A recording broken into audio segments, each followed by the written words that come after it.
everybody. Welcome back to Lara Trump, Wanted for Questioning. I think we have this episode and then it's Christmas. So I hope you guys did your Christmas shopping. If you haven't, you can go to trumpstore.com or you can go to laratrump.com. We might have some nice items for you there. Let's see what we got today. Question number 1.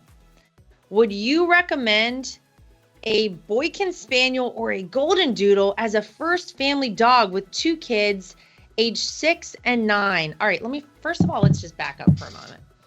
Dogs and kids are a match made in heaven, as far as I'm concerned. There are a lot of studies that go to show you that if you are a child who grows up in a house with dogs, you actually have better immunity than kids who don't. I guess the dogs are bringing stuff in as well as, the other humans who are in the house. And it actually lends itself to a stronger and more robust immune system for your kids. Now, I would have used that argument in and of itself to have dogs, after Eric and I had kids. We already had dogs, and I'm always welcoming more into our home. I think there are so many great dogs for kids, and it kind of depends on your family. What I will always suggest is think about and please consider rescue. Right now, we are seeing the highest euthanization rates of dogs and cats in our country's history, and it's based on the fact that the economy is so bad, inflation is still so high, people are still having trouble affording their lives. And because of that, the first thing that often they have to reconsider is the family pet. So these pets are being sent to shelters, and a lot of them are kill shelters, and they have to make more space for more animals.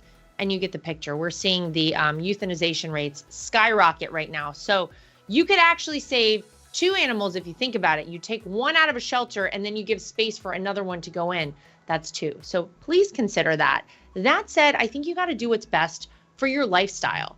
And I wouldn't recommend getting a dog that is very high energy, which I think a lot of spaniels are. They're working dogs. You got to think about dogs want a job just like humans do. If you don't have anything to do all day, you're bored, you're probably a little bit depressed. But you're going, you're moving, you're working, you're probably actually feeling more happy and inspired. Animals are like that too. So spaniels are water dogs, right? They used to have jobs in the water. They want to get out there. They want to do stuff. So they are probably a little high energy, at least at a younger age. And you need to make sure you can tackle that and you can walk them. But yeah, my family had a Cocker Spaniel mix when I was growing up. He was a Cocker Brittany Spaniel mix named Buster. Oh my God, great dog. One of the great dogs of all times. And he was a great dog to grow up with. Really fun. Easy going around us as kids growing up, but got to run around and play with him a lot. So yeah, I think those are 2 great dogs. If you're going to be able to get them out, you got a backyard they can run in. You can also take them for walks. They like to do a lot of fetch, those kind of dogs. Again, goes back to their history. Then yes, absolutely. Those would be great dogs for a family and for kids. So please go get you a dog. I love that. Okay. Next question. Is Eric going to run for president at some point?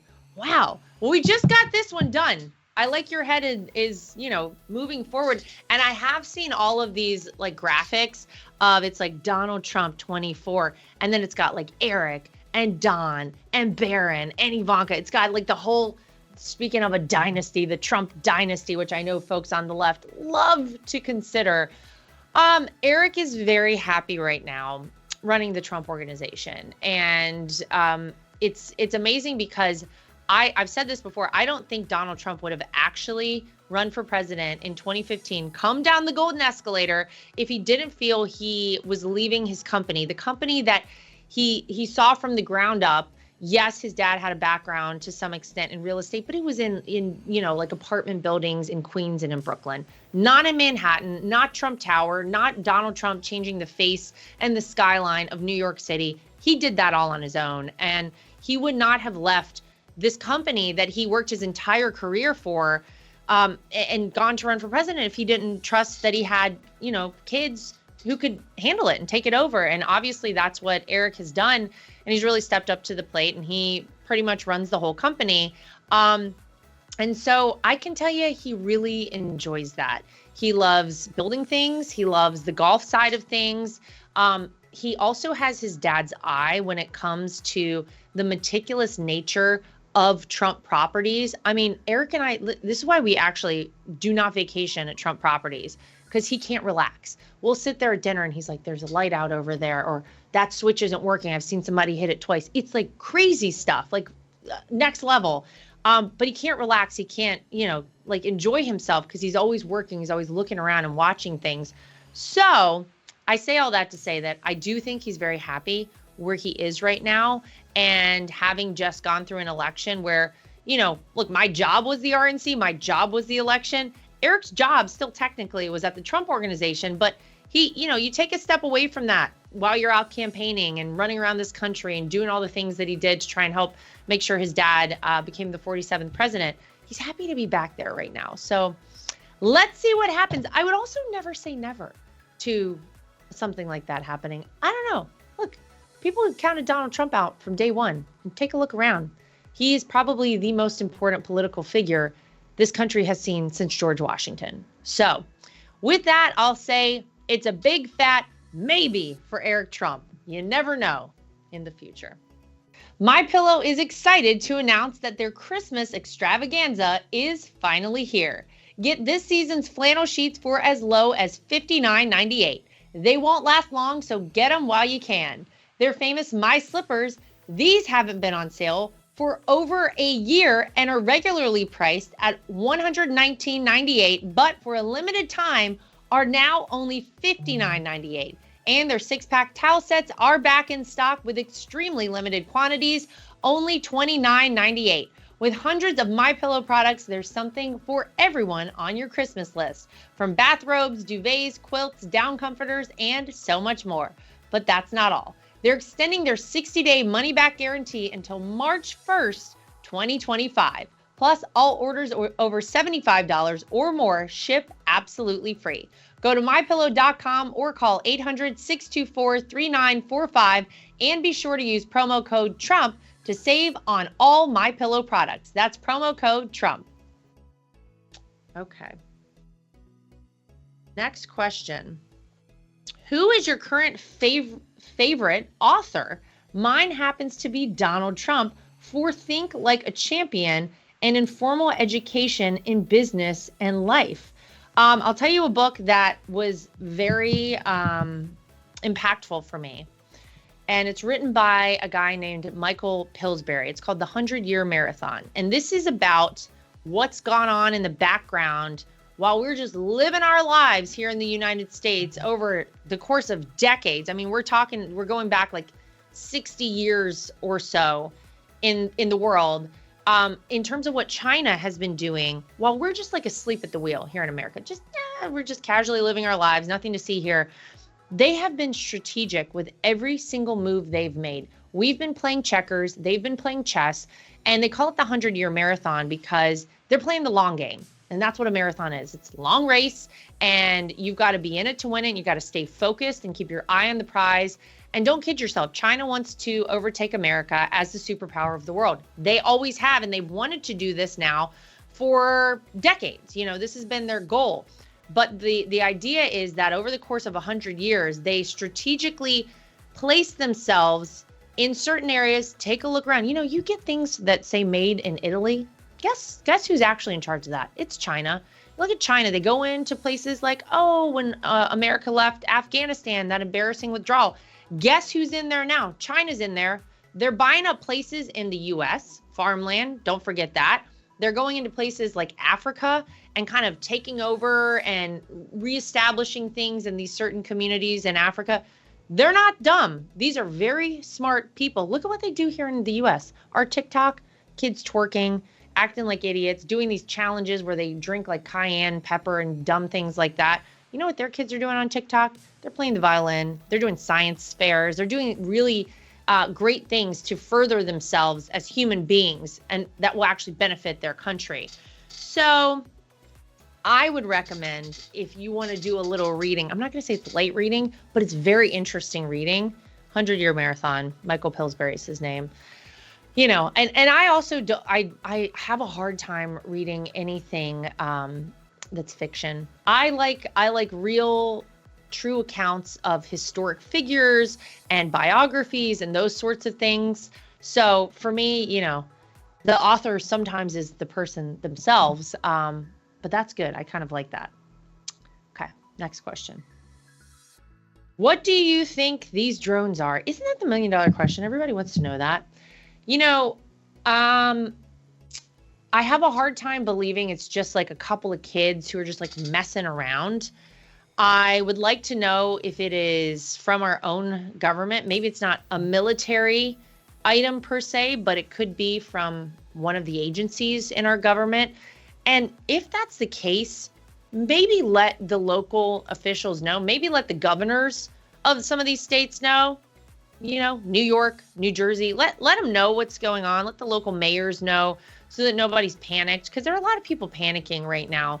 Here's what I can tell you. If I were an adversary, let's say I'm Iran, China, so we're just talking about China, and I saw the fact that China got to float a spy balloon across the United States with absolutely nothing happening, nobody really doing anything about it, no real answers as to why that happened, why we allowed it, nothing, no ramifications for China. Just, you know, yeah, that's fine. You guys want to float that across our nuclear and missile sites? Great. Come on down. The military bases, yeah, float it right over there. If I were an adversary and I watched that, I would probably be inclined to say, you know what? Let me see what else I can do. And let me check it out before Donald Trump gets inaugurated back into that White House.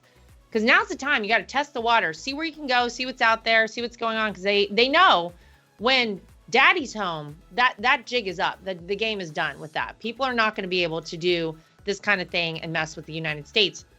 So I guess my whole point is I don't know what the heck they are. My natural inclination is that it's an adversary, that it's somebody who wants to check us out, to get a lay of the land, to see what kind of trouble they could cause. These things are also the size of like cars.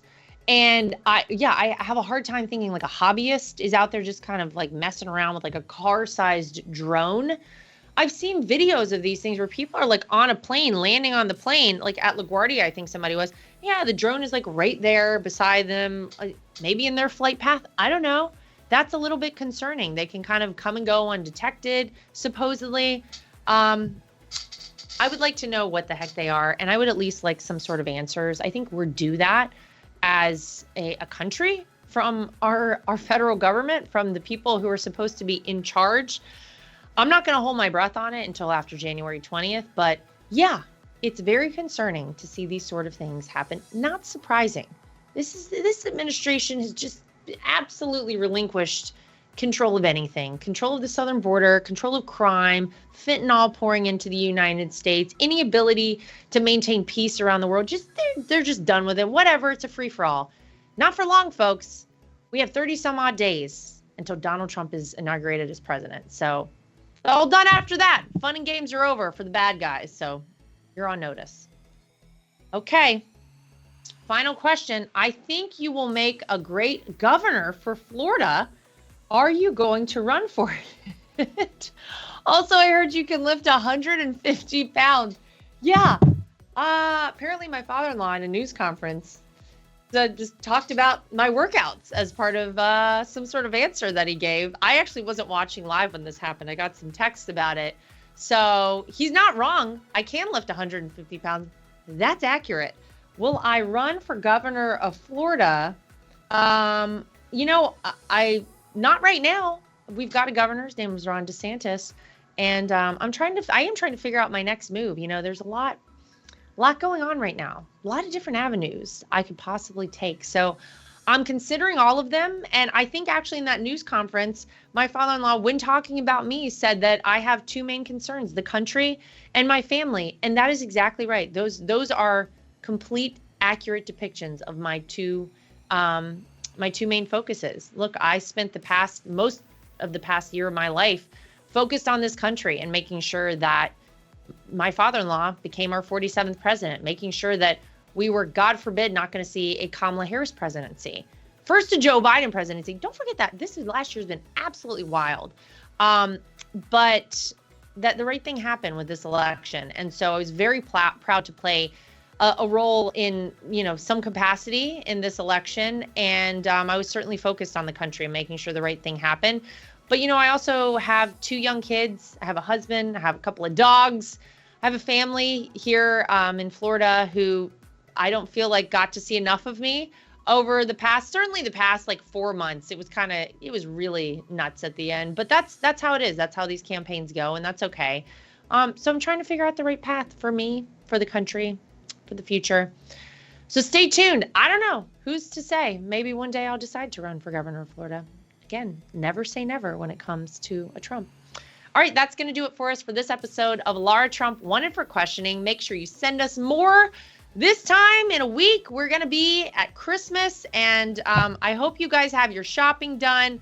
I am still not done. So, again, if you need some last-minute gifts, I would say go to trumpstore.com and pick yourself something real nice up there. All right, thank you so much. Make sure you like, subscribe, share, and follow, and we'll see you back here next time for more of Lara Trump Wanted for Questioning.